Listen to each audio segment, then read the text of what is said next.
Protein powder खाल्ल्याने तुमची तब्येत खराब होते, प्रोटीन पावडर खाल्ल्याने साईड इफेक्ट होतात, प्रोटीन पावडर खाल्ल्याने किडनी आणि लिव्हरचे प्रॉब्लेम होतात, प्रोटीन पावडर खायचे नाही असे रील्स तुम्ही आजकाल रोज बघता। आणि मला कमाल ही वाटते की सगळे लोक असे रील्स बनवतात। म्हणजे हल्ली हल्ली तर मी बघायला लागलो जे सेलिब्रिटीज आहेत, ॲक्टर्स आहेत, ते पण असे रील्स बनवताना तुम्हाला दिसतात। काही वेळेला डॉक्टर बनवतात, काही वेळेला न्यूट्रिशनिस्ट बनवतात। जेव्हा की मी सगळ्या डॉक्टरना, सगळ्या न्यूट्रिशनिस्टना मी ह्याच्यासाठी ब्लेम करत नाही किंवा सगळे लोक असे बनवत नाही, किंवा काही काही सेलिब्रिटीज पण आहेत ते स्वतः पण प्रोटीन पावडर खातात। माझ्या ओळखीचे कितीतरी डॉक्टर आहेत जे प्रोटीन पावडरचा वापर करतात, कितीतरी न्यूट्रिशनिस्ट आहेत जे प्रोटीन पावडरचा वापर करतात।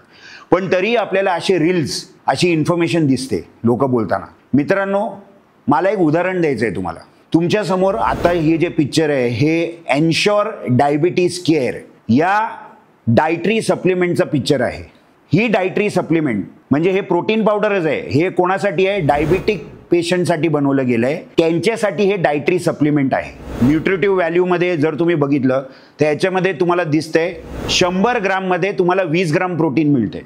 याच्यासोबत तुम्ही जर इन्ग्रेडियंट्सच्या कंटेंटमध्ये गेलात तर तुम्हाला तिकडे पहिला शब्द दिसतो कॅल्शियम कॅसिनेट। आता कॅल्शियम कॅसिनेट काय आहे? दुधामध्ये असलेला प्रोटीन। दुधामध्ये दोन प्रकारचे प्रोटीन असतात, एक असतो वे प्रोटीन, दुसरा असतो केझिन प्रोटीन। तर हा तो केझिन प्रोटीन आहे। वे प्रोटीन फास्ट ॲब्झॉर्ब आहे, केझिन प्रोटीन स्लो ॲब्झॉर्ब आहे। त्याच्यातला हा केझिन प्रोटीन म्हणजे कॅल्शियम कॅसिनेट। ओके, कॅल्शियम कॅसिनेट ह्याच्यासाठी म्हणतात कारण का ते कॅल्शियम फॉर्टिफाईड आहेत। बरं, ते जाऊ द्या, पण आहे तो प्रोटीनच। याच्यासोबत जर तुम्ही इकडे आता बघितलं तर तिकडे लिहिलंय इट कंटेन्स सुक्रोलोज, हे लिहिलेलं आहे, बरोबर आहे। त्याच्यासोबत तुम्ही आता जर बघितलं तर इकडे लिहिलेलं आहे इट कंटेन्स रेझिस्टंट माल्टोडेक्स्ट्रिन, हे लिहिलेलं आहे। मुद्दा हा आहे की या सगळ्या गोष्टी जे तुम्ही बघता हे नॉर्मल आपल्या प्रोटीन पावडरमध्ये असतात ना।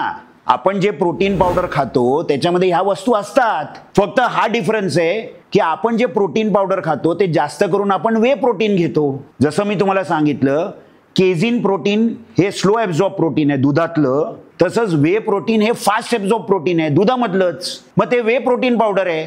बरं, त्या वे प्रोटीन पावडरमध्ये पण सुक्रोलोज वापरलं जातं। नॉन कॅलरिक स्वीटनर्स जे असतात, सुक्रोलोज असू दे किंवा स्टिविया असू दे, हे वापरलं जातं। बरं, काय काय तुम्ही वेट गेनर बघितले तर त्याच्यामध्ये तुम्हाला वे प्रोटीन पण दिसणार आणि तुम्हाला माल्टोडेक्स्ट्रिन पण दिसणार, जे ह्याच्यामध्ये पण आहे। फक्त ह्याच्यामध्ये रेझिस्टंट माल्टोडेक्स्ट्रिन त्यांनी वापरलेलं आहे, म्हणजे ह्याच्यामध्ये फायबर कंटेंट थोडं जास्त आहे, तेवढाच फरक आहे। तर मित्रांनो, मुद्दा हा आहे की हे पण तर प्रोटीन सप्लिमेंट आहे, या गोष्टीचा विरोध का नाही होत? जसं हे प्रोटीन सप्लिमेंट डायबिटीसच्या लोकांसाठी बनवलं गेलेलं आहे आणि डायबिटीसचे लोक त्याला घेतात कारण का त्याच्याने त्यांचा ब्लड ग्लुकोज लेवल पण व्यवस्थित मॅनेज राहतो, त्यांना प्रोटीनचा सोर्स मिळतो आणि त्यांना फायदा मिळतो, बरोबर आहे। मग तसंच जे वर्कआउट करणारे लोक आहेत ज्यांना व्यवस्थित प्रोटीन मिळत नाही आपल्या जेवणातनं, ते वे प्रोटीन घेतात। त्याच्यामध्ये पण ह्या गोष्टी असतात की नाही? म्हणजे वे प्रोटीन असतं, सुक्रोलोज असतं, स्टिविया असतं, वेट गेनर असेल तर वे प्रोटीन असतं आणि माल्टोडेक्स्ट्रिन असतो। मग त्याचा विरोध का करतात लोक?